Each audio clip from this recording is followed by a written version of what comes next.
Hello everyone, welcome to my channel. I hope you all are doing well. तो जी आज की video में मैं आप लोगों को एक बहुत ही क्यूट सा केक बनाना सिखाऊंगी, डिज़ाइन बनाना सिखाऊंगी। तो वीडियो को आपने पूरा देखना है, वीडियो का कोई पार्ट भी स्किप नहीं करना। अच्छा जी, पहले हम डिज़ाइन पे जाने से पहले कुछ डिटेल्स पे बात कर लेते हैं।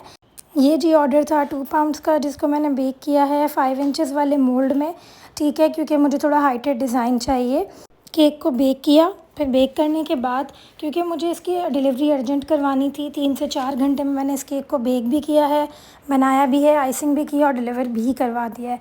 तो आप लोग मुझे दाद तो दे ही सकते हो। अच्छा, सबसे पहले जब मैंने इसकी बेकिंग की तो ऑब्वियसली बहुत गर्म था।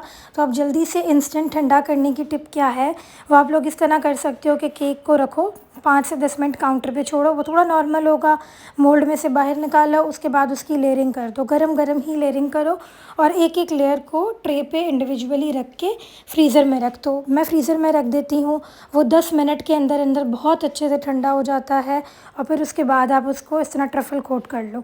तो मैंने यही किया था, मैंने पहले जल्दी से उसकी लेयरिंग की, उसको ठंडा किया लेयर्स में, फिर उसके बाद लेयर्स ऑब्वियसली ठंडी हो गई तो अब मैं उसको असेंबल कर रही हूँ, बीच में ट्रफल कोटिंग कर रही हूँ। तो ये वाली एक टिप है। और जो मेरे अर्जेंट ऑर्डर्स होते हैं, ऑल्दो मैं लेती नहीं हूँ अर्जेंट ऑर्डर्स, मगर जब कोई बहुत ही पुराने कस्टमर आ जाते हैं वापस, फिर लेना पड़ जाता है अक्सर, तो वो मजबूरी में आ जाता है। तो यहाँ पे फिर मैंने इस तरीके से इसके साथ वर्क किया था। और ये जो ट्रफ़ल है ना, जो मैं अभी लगा रही हूँ बीच में फिलिंग के लिए, ये मैंने कब बनाया था या मैं बनाती हूँ जब केक मैं बेकिंग के लिए रखती हूँ। केक मीनवाइल केक बेक होता है लाइक 40 टू 45 मिनट्स में, कभी कभार 50 मिनट्स लग जाते हैं, तो उस दौरान मेरा ये ट्रफ़ल बनता है।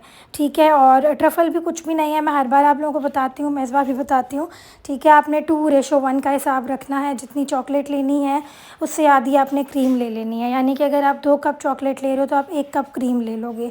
ठीक है, क्रीम जो है वो आपने लेनी है जो आप विपिंग क्रीम यूज़ करते हो, आइदर विपी विप और फ्रॉस्टी जो भी यूज़ करते हो वो आप ले लो, वो लिक्विड होनी चाहिए। चॉकलेट में आप वो ऐड करोगे, ठीक है, और उसको माइक्रोवेव कर दोगे। माइक्रोवेव करने के बाद काउंटर पे थोड़ी देर छोड़ दोगे उस मिक्सचर को, चॉकलेट और क्रीम का जो मिक्सचर है। उसके बाद 1 to 2 table spoon milk powder ले लें।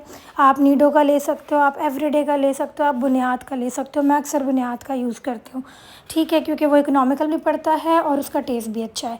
उसके अंदर हल्का सा वो मिक्स करो, क्योंकि वो चॉकलेट क्रीम का मिक्सचर थोड़ा नीम गर्म होगा तो वो बहुत अच्छे से उसके अंदर डिज़ोल्व हो जाएगा।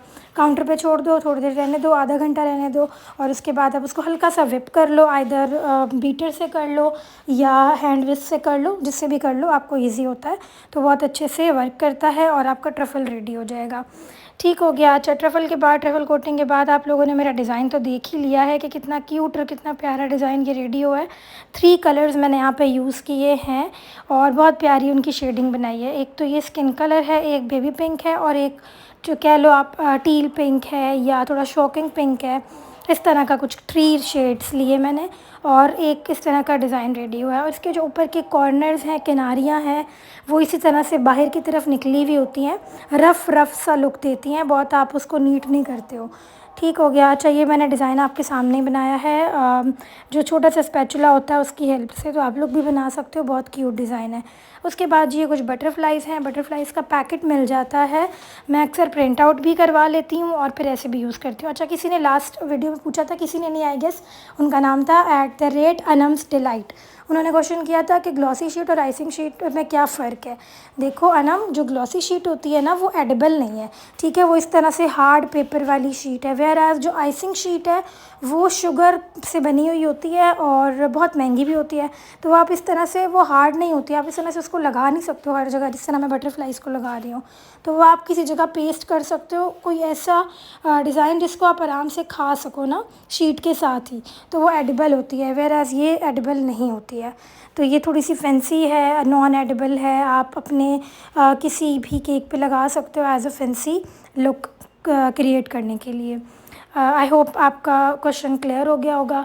अच्छा, उसके बाद यहाँ पे मैंने थोड़े से स्प्रिंकल्स भी लगा दिए थे और पहले मैं ज़रा थोड़ा फैंसी बन के बहुत एक टोन में लगा रही थी, बड़े छोटे छोटे, फिर उसके बाद मैं थक गई तो मैंने सारे ऐसे ही रैंडमली भी ऐड कर दिए थे स्प्रिंकल्स, क्योंकि ये डिज़ाइन कुछ ऐसा है ना कि आप रैंडमली भी ऐड करोगे स्प्रिंकल्स तो वो बहुत ही प्यारा लगता है। तो कोई ऐसा स्ट्रिक्ट रूल नहीं है कि आपने लाइन में ही ऐड करने हैं स्प्रिंकल्स, आप रैंडमली भी बीच में ऐसे ऐड कर दो तो वो बहुत क्यूट लगते हैं। तो जी ये मेरे केक का फ़ाइनल लुक था और इस केक को बनाने के लिए मुझे बहुत ही कम टाइम मिला था और मैंने अपना पूरा एफ़र्ट्स दिखाया था। तो अब आप लोगों ने बताना है कि ये केक लग कैसा रहा था, क्योंकि मैंने अपनी तरफ से उसको बहुत ही प्यारा बनाया है। सो लाज़मी अपने फ़ीडबैक दिया करें, मुझे बड़ी खुशी होती है जब आप लोग अपने ख़यालात कमेंट्स में ज़ाहिर करते हो, तो लाज़मी किया करो और अपना ख़याल रखिएगा, दुआ में याद रखिएगा। मिलते हैं नेक्स्ट वीडियो में, बाय।